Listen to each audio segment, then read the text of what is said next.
Remember, this is Brother Raj with Victory 180. ସ୍ମରଣ କରିବା ମୋ ଭାଇ ରାଜ victory 180 ସହ।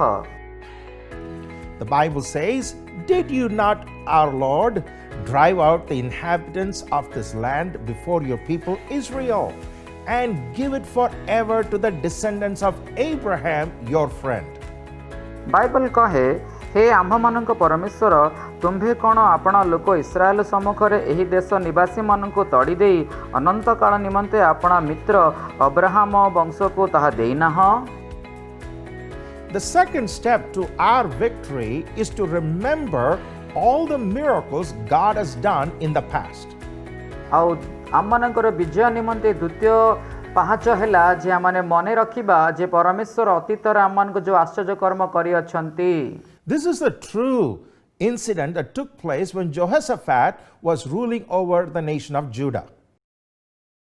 ଜିହୁଦା ଦେଶରେ ଜିହୋଶାଫତ ରାଜ୍ୟ କରିବା ସମୟରେ ଏହି ବାସ୍ତବ ଘଟଣା ଘଟିଅଛି। 3 armies combined their forces together, came against Judah, and they were looking at imminent destruction.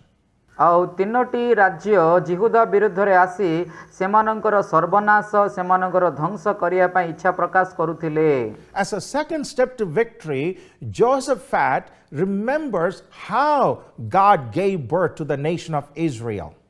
ଆଉ ଦ୍ୱିତୀୟ ପାହାଚ ଭାବରେ ଆଉ ଜିହୋଶାଫାତ ମନେ ପକାଉଛନ୍ତି ଯେ ପରମେଶ୍ୱର କିଭଳି ଇସ୍ରାଏଲ ଲୋକମାନଙ୍କୁ ବିଜୟ ଦେଇଅଛନ୍ତି।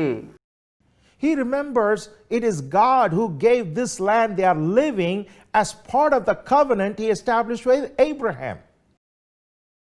ଅବ୍ରାହମଙ୍କ ସହିତ ଯେଉଁ ନିୟମ ସ୍ଥାପନ କରିଥିଲେ ସେ ନିୟମ ଅନୁଯାୟୀ ଏହି ବିଜୟ ତାହାଙ୍କୁ ଦେଇଅଛନ୍ତି ବୋଲି ଈଶ୍ୱର ମନେ ପକାଉଅଛନ୍ତି। By recognizing that he's calling upon God and remembering what he has done in the past, gave him the confidence to face the challenge approaching him. ଆଉ ତାହାଙ୍କ ସମ୍ମୁଖରେ ଯେଉଁ ସମସ୍ୟା ଆସୁଥିଲା ତାକୁ ମୁକାବିଲା କରିବା ପାଇଁ ପରମେଶ୍ୱର ସେମାନଙ୍କର ଜରିଆରେ ସେମାନଙ୍କ ନିମନ୍ତେ ଯେଉଁ ଆଶ୍ଚର୍ଯ୍ୟ କର୍ମ କରିଥିଲେ ସେଗୁଡ଼ାକୁ ସେମାନେ ମନେ ପକାଇଲେ। We too should be familiar with all the mighty acts of God recorded in the Bible. ବାଇବଲରେ ଲିପିବଦ୍ଧ କରାଯାଇଥିବା ପ୍ରତ୍ୟେକ ଆଶ୍ଚର୍ଯ୍ୟ କର୍ମ ଆମେ ଜାଣିବା ନିତାନ୍ତ ଆବଶ୍ୟକ। We should remember all the great victories God has given us in our own lives. ଆମମାନଙ୍କର ଜୀବନରେ ପରମେଶ୍ୱର ଦେଇଥିବା ସମସ୍ତ ବିଜୟକୁ ଆମେ ମନେ ରଖିବା ଆବଶ୍ୟକ। Then we can face our challenges from a position of victory. ଯଦ୍ୱାରା ବିଜୟର ସ୍ଥାନରୁ ଆମେ ସମସ୍ତ ବିଷୟର ମୁକାବିଲା କରିବାକୁ ପାରିବା।